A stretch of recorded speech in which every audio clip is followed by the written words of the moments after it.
these questions. Having programmed for about, good God, it's been a long time. For about 27 years now. I started when I was 10, so that'll let you age me. I've been doing it a long time, and sometimes I don't remember the problems that new folks run into. So please, I want to answer the questions that you have. If something doesn't make sense, I want you to let me know. And if I mess up and something's not working, I want you to let me know. So for example, last time I was reading the Slack channels, which yes, I read, in case you're wondering. Also, I can't believe somebody made an emoji of me. What do you think? Someone made an emoji. Although that's going to last forever now. So, for example, somebody said, "Oh, I guess we're just reading from the book now." And afterwards, I was like, "Yeah, that didn't go so well." So that's a good example. If something's not working, just let me know. You know, that's okay. I want to do a better job for you guys, so tell me if something's not working out, okay? And that includes questions you have if I'm going too fast or anything like that. So, wubba lubba dub dub. Yeah. So here's a couple of questions some people who are new to programming asked. Oh, and I want to make sure I answer. So, somebody said, "What are the brackets for?" And that's a really fantastic question that I should have answered in my lecture, and I did. So these brackets represent barriers to code blocks. They represent the beginning and ending of blocks of code.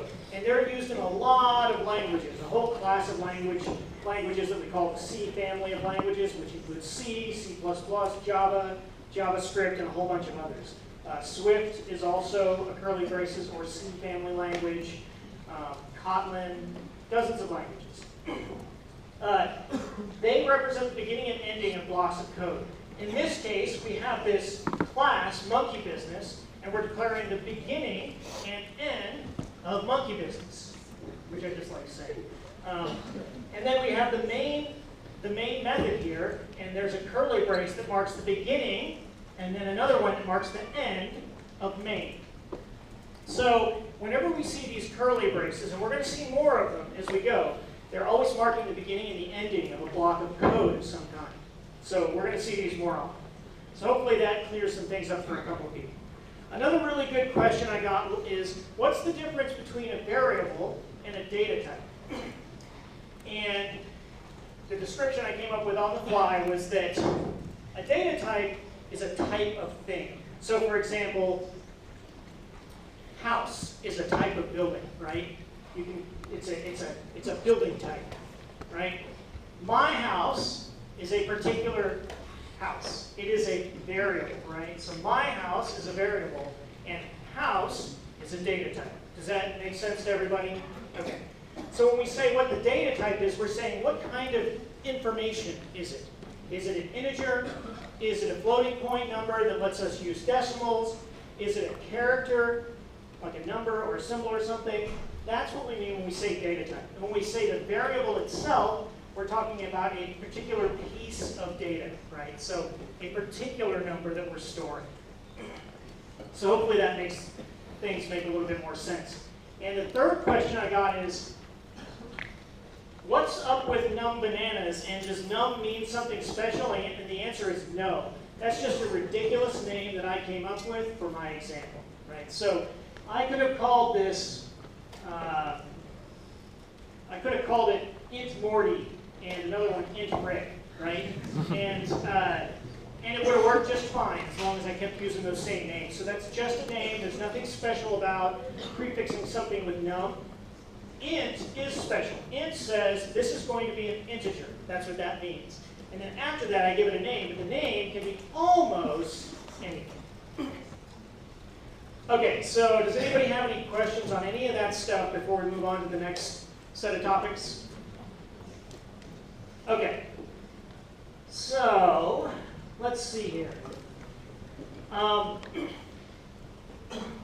We have this equal sign, and we call that the assignment operator because it lets us assign a value to some variable.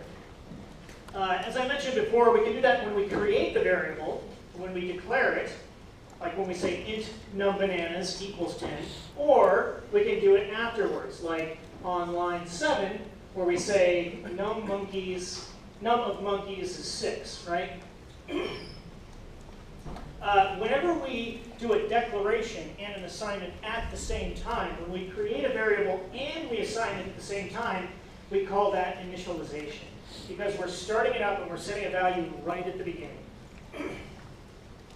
Sorry, I'm starting to lose my voice a little bit. I think this battery's running out. Another important feature of assignment operators is associativity. What that means is that we can assign a bunch of values at the same time. So if we had variables x and y and z, we could say x equals y equals z equals 50. And then all of those would get a value of 50. Make sense so far?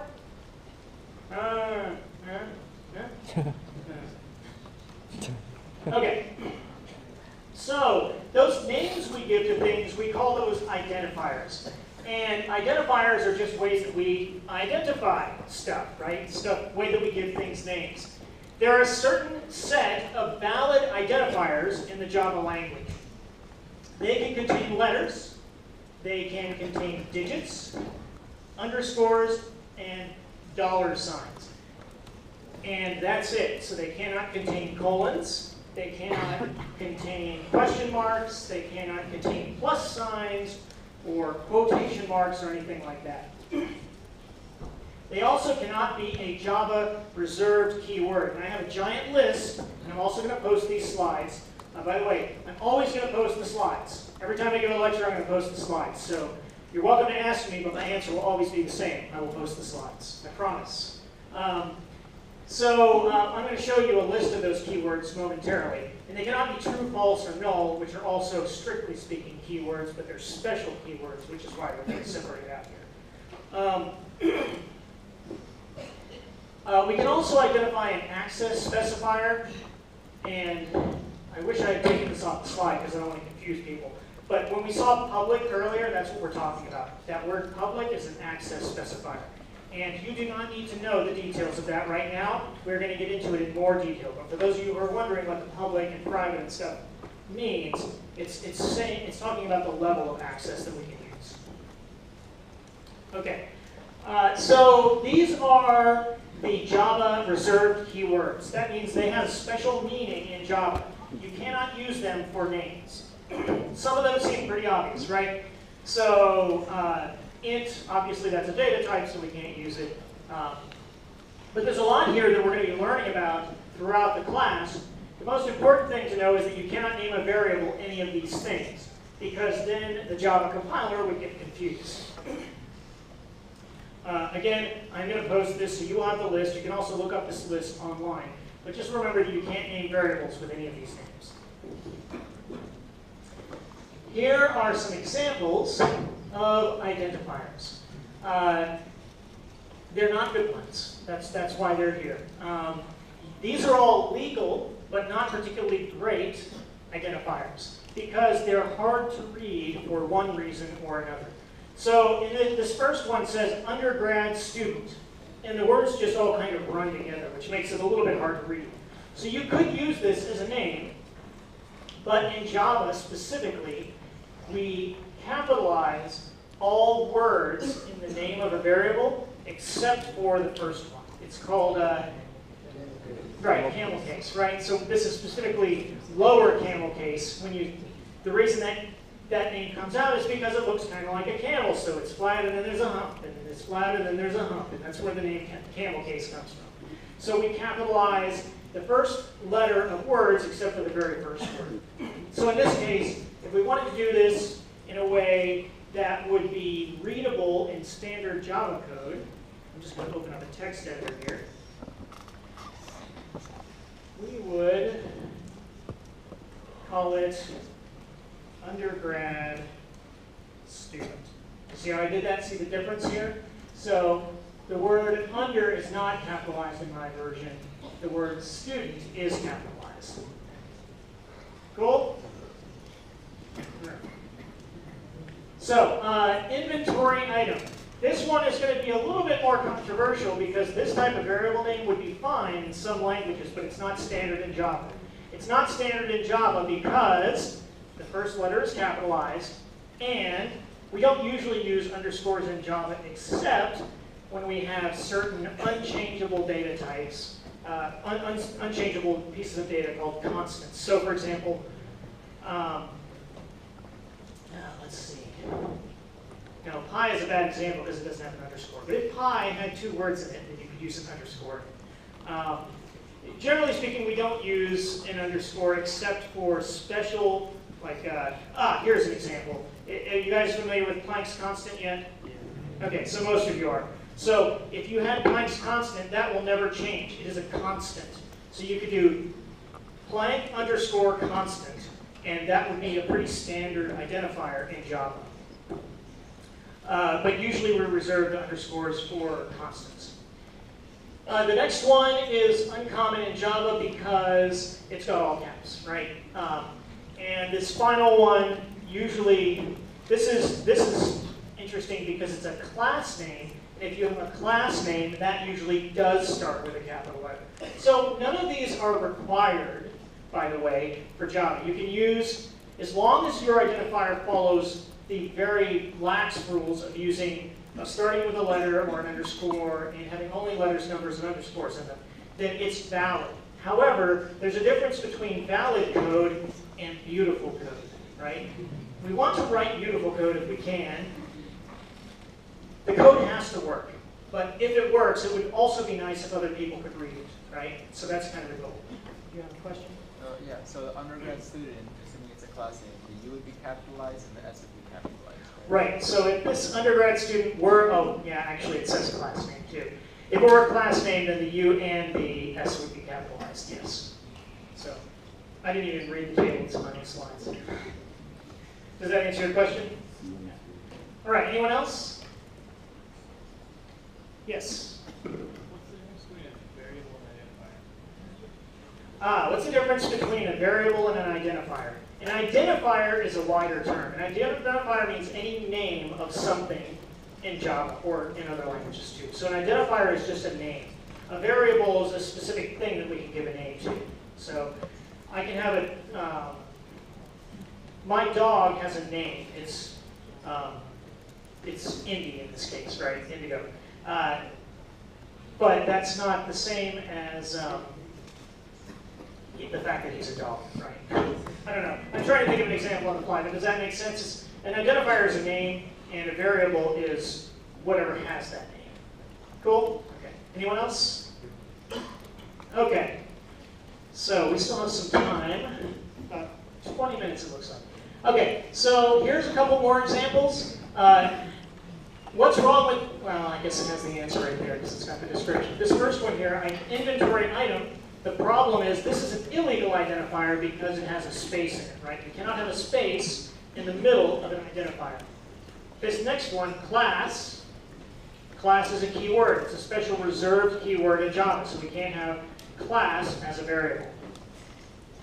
Classes also can't be, identifiers also cannot begin with a number, right? So we can't have 2016 budget because it starts with a number. And phone number with the pound symbol, or as I hear kids these days call it, hashtag, right? Phone with the pound, you can't use because pound cannot be part of an identifier. It's not one of the acceptable symbols. But anything that starts with a number or an underscore and has only starts with a letter or an underscore and has only letters, underscores, and digits, you can use as an identifier in Java. Okay, so let's see. So let's talk a little bit about arithmetic so that we can get to more interesting programs. And this is probably where we will start to wrap it up because I think we're starting to run out of time. But I'm glad we got this far. So basic arithmetic in Java, this is actually what we want to be able to do is we actually want to be able to compute stuff. And arithmetic in Java and in other languages is very similar to the way it's done in any type of math. And that means it has certain symbols that we call operators. So operators do something with data. They're special ways of manipulating data that are built into the language. A good example of operators in our case are plus, minus, asterisk, which is for multiply, slash, which is for divide, and there's a few others as well. But you're probably familiar with these because you've probably worked with them in other contexts as well. So those are 4 of the most commonly used operators in any type of program.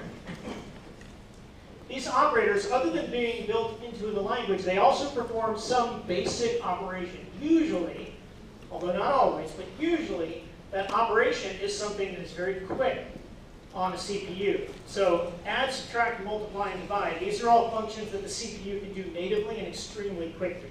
So usually when we use operators, it's for things that can be done very quickly, rather than things that take a long time. They're usually pretty basic operations on the data. They also have some kind of precedence, which means that they have certain a certain ordering that you will execute them in. So you've all taken a lot of math at this point, right? I think you have to take, is it Calc 1 to take this class, is that right? Yeah. So you've all had Calc 1, so I'm sure you remember, please excuse my dear Aunt Sally, or something like that, right? You probably remember some kind of, which is parentheses, exponents, multiply, divide, add, subtract. We have an ordering of operations. We have a certain precedence ordering.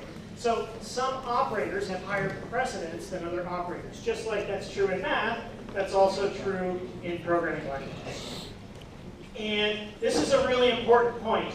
Almost always in programming languages, the execution of operators is right to left. It is not left to right, but it is right to left. So we start at the end and we work backwards. So when we execute mathematical operations, we do the things that have highest precedence first. But if two things have equal precedence, we do the operation that is on the right first. And that's just because of the way that computers operate. Now, practically speaking, that usually doesn't matter, but it's important to keep in mind. So this is an example where we're actually using some operators to perform some functions.